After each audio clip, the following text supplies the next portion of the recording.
프롤로그. 겨울이었다. 강원도 춘천의 들녘을 스치는 바람은 매서웠고 하늘은 낯빛으로 내려앉아 있었다. 작은 농가의 툇마루에 앉은 한 노인이 있었다. 이름은 김재한. 1927년 멀고 먼 황해도 어느 마을에서 태어나 삶이란 이름의 기나긴 강을 흘러 여기까지 이른 사내였다. 그의 무릎 위에는 낡은 CD 하나가 놓여 있었다. 표면이 군데군데 긁힌 그 디스크에는 투박한 글씨로 김재한, 황해도 출신 1927년생이라고 적혀 있었다. 통일부 기록실에 맡기기 위해 손수 준비한 것이었다. 아슬아한 기억과 함께 그는 오래된 사진첩을 조심스레 펼쳤다. 사진 속에는 검정 고무신을 신은 아이들, 초라하지만 환히 웃는 젊은 부부, 그리고 자신이 있었다. 그는 오늘 마지막 힘을 내어 통일부로 갈 생각이었다. 혹시라도 먼 훗날 누군가 황해도에 남겨둔 아내와 아들이 살아있다면 이 사진을 보고 자신을 기억해줄지 모른다는 한 가닥 희망. 그것 하나로 버텨온 세월이었다. 김재한은 조심스레 사진을 쓸어내렸다. 그리고 눈을 감았다. 먼 시간 속 고향의 흙냄새와 어린 날의 바람이 귓가에 아련히 울렸다. 1장 마이너스 황해도의 청춘. 1927년 조선의 하늘 아래 황해도 어느 변두리 작은 마을. 초가집이 드문드문 들어서고 아이들이 맨발로 흙길을 뛰어다니던 곳. 그곳이 김재한의 고향이었다. 그는 6남매 중 둘째 아들이었다. 아버지는 땀으로 밭을 일구었고 어머니는 장독대 곁에서 늘 콩을 고르고 장을 담갔다. 소박하지만 넉넉한 웃음이 가득한 집이었다. 봄이면 들판 가득 냉이가 돋고 여름이면 장맛비를 피해 토담집에 모여 앉아 이야기를 나누었다. 겨울이면 온 식구가 아랫목에 모여 감자를 쪄먹으며 얼어붙은 손을 녹였다. 어린 재한은 그저 하루하루가 축복인 줄도 모르고 뛰어놀았다. 재한아, 아버지 심부름 좀 다녀오너라. 어머니의 부드러운 부름에 뛰어나가던 소년 재한. 그러나 평화롭던 그 시절은 머지않아 깊은 어둠에 휩싸이게 된다. 2장 마이너스 만주로 끌려간 청춘. 소년 재한은 어른들의 수군거림을 들으며 자랐다. 요즘 만주로 청년들이 끌려간다더라. 일본 놈들이 뽑아간대. 1940년대 초 일본 제국주의의 그림자는 재한의 마을에도 짙게 드리워졌다. 17살이 되던 해 키가 훌쩍 크고 장정다운 체격을 갖춘 재한은 마을 사람들이 징용이라 부르는 이름 아래 불려나갔다. 어머니, 걱정 마셔요. 금방 돌아올게요. 출발하는 날 어머니는 굳게 입을 다문 채 재한의 짐을 꾸려주었다. 어머니의 손은 덜덜 떨리고 있었지만 끝까지 눈물을 보이지 않았다. 마을 어귀를 돌아설 때 재한은 뒤돌아보았다. 어머니가, 아버지가, 형제들이 점처럼 작아져 있었다. 기차에 실려 끌려간 곳은 만주였다. 아침마다 훈련이 이어졌고 일본군 군복이 강제로 입혀졌다. 일본어로 된 구호를 외치고 고된 노동에 시달리며 재한은 자신이 누구인지조차 잊어가는 기분을 느꼈다. 너희는 일본의 병사다. 천황폐하를 위해 목숨을 바쳐라. 일본 장교들의 고함이 귀를 찢었다. 재한은 부끄러웠다. 화가 났다. 그러나 어떻게 할 수 있는 것도 없었다.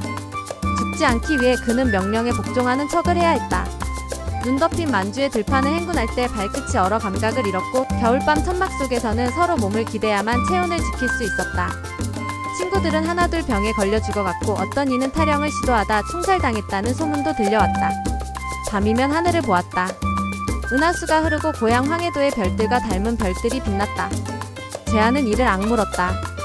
살아 돌아가자. 반드시. 그러나 그의 청춘은 이미 만주 벌판의 눈 속에 흩어지고 있었다.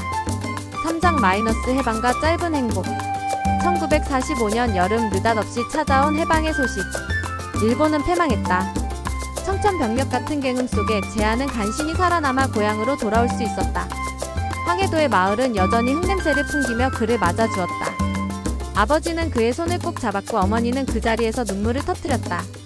그리고 그는 소꿉친구였던 윤희와 결혼했다. 햇살 좋은 가을날 작은 초가집에서 소박한 혼례가 치러졌다. 재한아, 우리 이제는 평범하게 살자. 윤희가 웃으며 말했다. 재한은 그녀의 손을 꼭 잡았다. 전쟁도 징용도 모두 과거였다. 이제는 땅을 갈고 아이를 낳고 가족을 지키며 살아갈 수 있을 줄 알았다. 그해 겨울 윤희는 첫 아이를 임신했다. 재한은 손수 작은 나무 요람을 깎았다. 밤이면 아기의 이름을 지어보기도 했다. 태어나기도 전에 재한은 벌써 아들에게 가르쳐줄 농사일 이야기 노래를 생각했다. 그러나 평화는 그렇게 오래 머물지 않았다. 1950년 6월 25일 새벽 지축을 울리는 포성 소리에 온 마을이 깨어났다. 전쟁이다. 인민군이 남하했대. 또다시 죽음과 절망의 바람이 그의 삶을 휘몰아치기 시작했다. 사장 마이너스 다시 휘말린 전쟁. 1950년 6월 여름 새벽이었다. 마을 끝자락에서 들려오는 포성 소리는 산을 흔들었고 대지는 공포로 얼어붙었다. 사람들은 짐도 제대로 챙기지 못한 채 농가 밭을 버리고 도망쳤다. 그러나 재한은 도망칠 수 없었다. 며칠 후 인민군이 마을을 점령했다. 붉은 완장을 찬 낯선 이들이 총을 들고 나타나 젊은이들을 집합시켰다. 조국을 위해 싸워야 한다. 피할 수 없는 운명이었다. 재한은 강제로 인민군 복장을 입고 총을 쥐었다. 총구는 낯설고 차가웠다. 그는 총을 들었지만 마음속에서는 오직 가족 생각뿐이었다.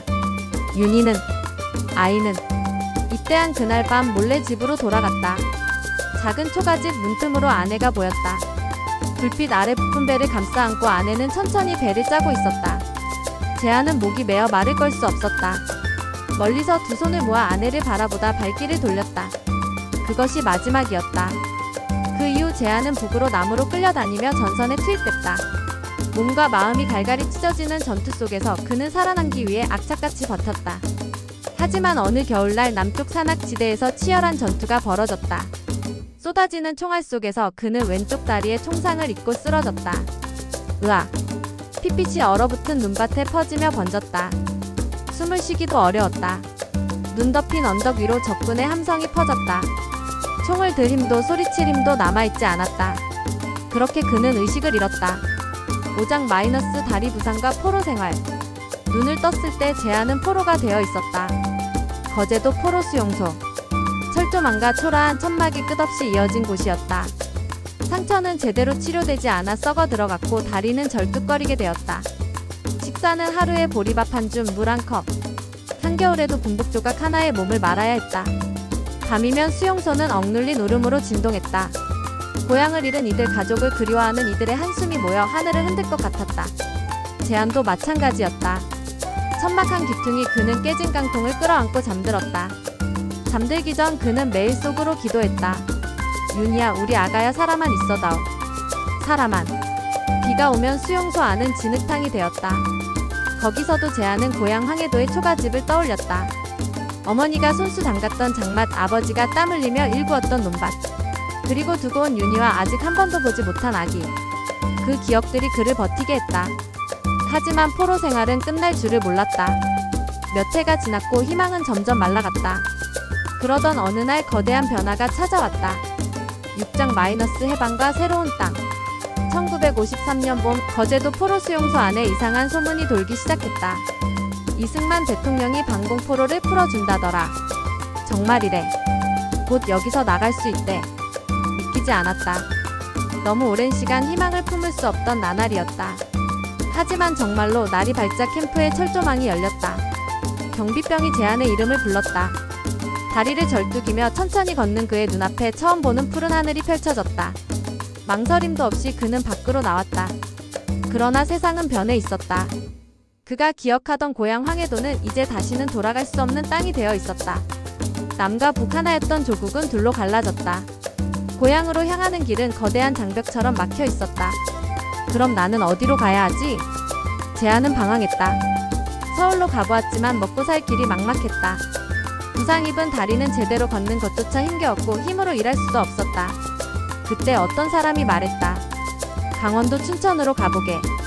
땅은 척박하지만 그래도 사람 손이 필요해. 춘천. 그는 낯선 땅으로 짐을 꾸렸다.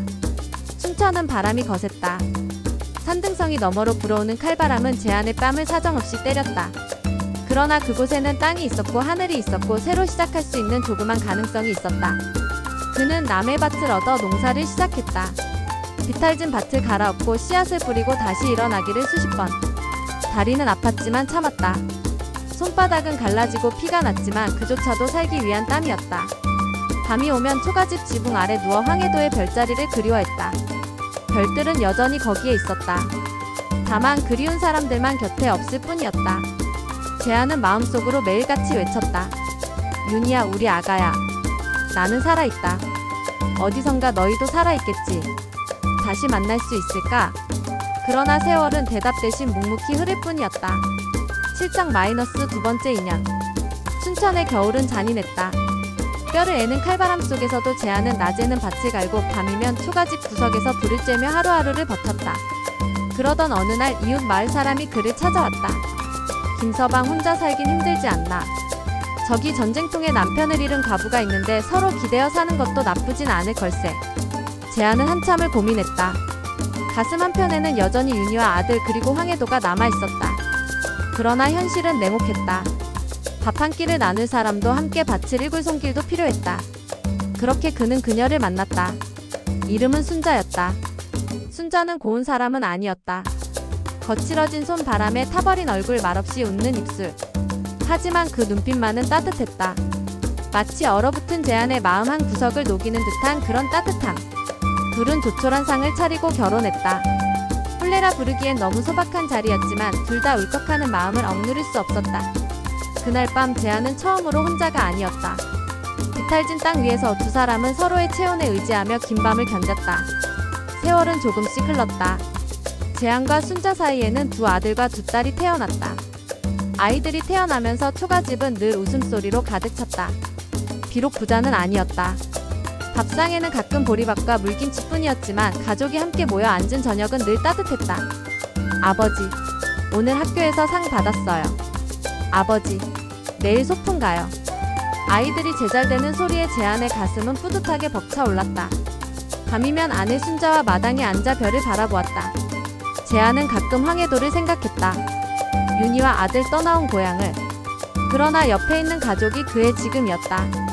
상처 입은 과거를 안고도 살아가는 것. 그것이 삶이었다. 재한은 다시 꿈꾸기 시작했다. 비록 한 번 부서진 인생이지만 이 작은 집과 가족을 위해 그는 또 한 번 살아야 했다. 8장 마이너스 이산의 상처. 1980년대 초 텔레비전이 하나 둘 마을에도 들어오기 시작했다. 재한은 허름한 중고 TV 하나를 들여놓았다. 하얀 눈이 내리는 겨울, 그 TV에서 나 지금 말이 흘러나왔다. 이산 가족을 찾습니다. 화면에는 이름표를 단 사람들이 하나둘 등장했다. 눈물을 흘리며 부르는 이름들.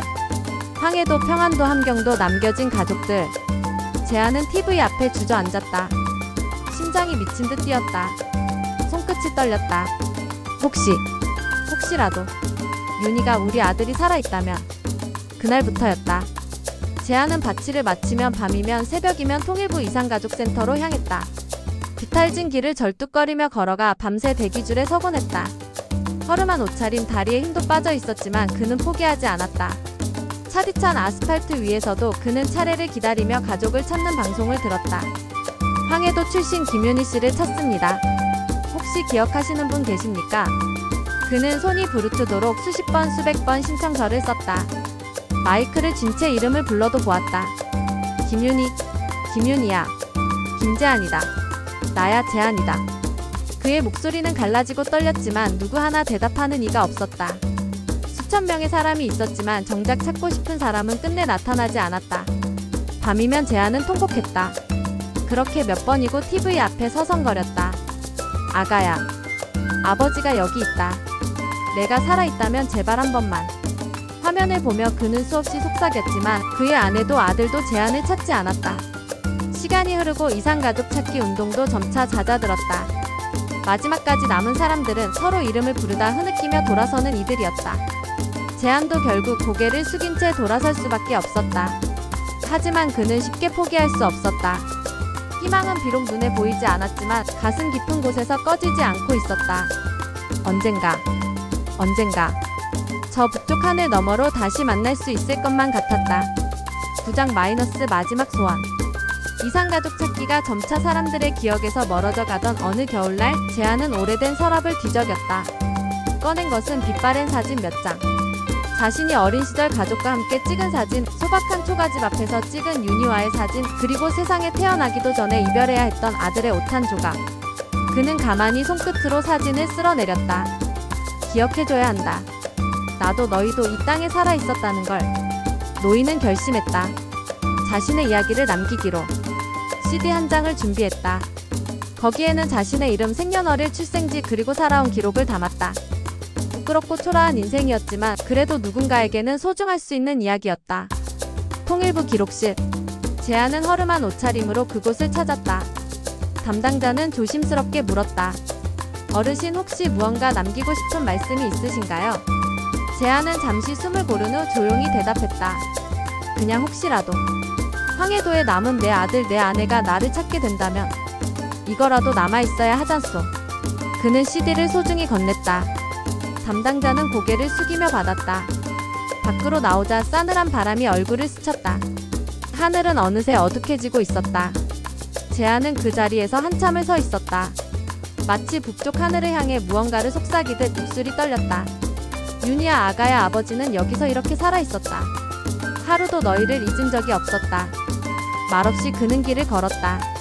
절뚝거리는 다리, 굽은 어깨. 하지만 그 걸음걸이에는 오래된 사랑과 후회, 그리고 지워지지 않는 희망이 담겨 있었다. 에필로그. 몇 해가 흘렀다. 강원도 춘천의 작은 농가, 낡은 초가집 지붕 위로 겨울 햇살이 사뿐히 내려앉았다. 재한은 더 이상 그곳에 없었다. 그는 조용히, 아주 조용히 세상을 떠났다. 곁에는 그가 남긴 몇 장의 사진, 한 장의 CD, 그리고 누렇게 빛바랜 수첩 하나가 놓여 있었다. 수첩에는 삐뚤빼뚤한 글씨로 이런 문장이 적혀 있었다. 윤희야, 아가야. 아버지는 평생 너희를 기다렸단다. 언젠가 꼭 다시 만나자. 하늘이 열리면 달빛을 따라 너희에게 갈게. 그의 장례식은 소박했다. 마을 사람 몇몇과 자식들이 모여 그의 마지막 길을 배웅했다. 그날 하늘은 유난히 맑았다. 바람도 잠잠했다. 마치 오래도록 고향을 그리워한 한 영혼을 위해 하늘이 길을 터주는 것 같았다. 한편 서울통일부 기록실 한쪽 구석. 낡은 서류들 사이에 김재한이라고 적힌 CD가 여전히 남아있었다. 누군가는 그걸 발견할까? 어디선가 살아남은 아들이 혹은 후손이 아버지의 이름을 부르며 기록을 꺼내볼 날이 올까? 아무도 모른다. 하지만 재한은 믿었다. 비록 생전에는 이루지 못했지만 언젠가 시간 너머에서라도 가족의 손이 자신의 이야기에 닿을 거라고. 별빛 아래 황해도 들판을 뛰어다니던 소년 재한. 삶에 휩쓸리고 상처 입고 사랑하고 그리워하고 끝내 조용히 사라져간 사내. 그는 살아있는 동안 잊지 않았다. 단 한순간도. 고향을, 가족을, 그리고 자신이 사랑했던 모든 것들을.